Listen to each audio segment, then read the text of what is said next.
Hey, Stan talking. Yep. Might be a little rude that I'm eating a cookie while watching, not watching, but making this video. Strangely, this cookie is it was really good. I had 3 of them. But then, after a while, it doesn't taste that great. It's kind of weird. But it was good at first, you know what I mean? Do not be a fisher. Jesus says to be fishers of men in the Bible. Now the idea of that is going around and sharing the good news and making people disciples. Then what are you fishing for? Don't be a fisher. Sometimes we contribute a lot to our own problems because we're fishing for them. Sometimes we try to create some type of safety in our minds by preparing for the worst in accordance to what the problem is.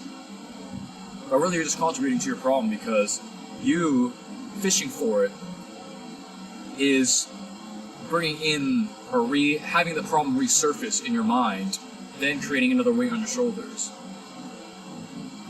There is some weight to the saying, or some value to the saying rather, out of sight, out of mind. There is value to that. Now obviously there's some things in life you gotta pay attention to and try to figure it out. Really, there's a lot of things out there that we gotta sit down and try to figure out.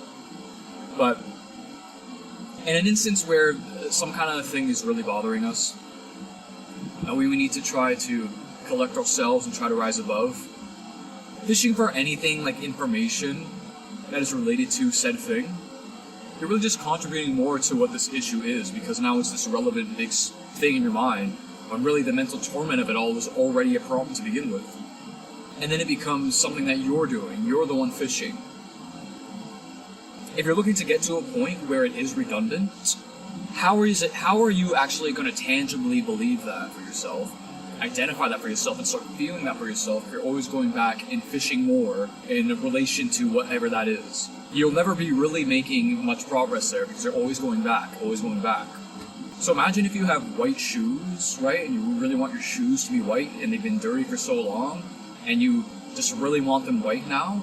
If you keep going back and walking in the puddles, and keep walking back, and keep walking back, keep walking back, your shoes are never going to be white.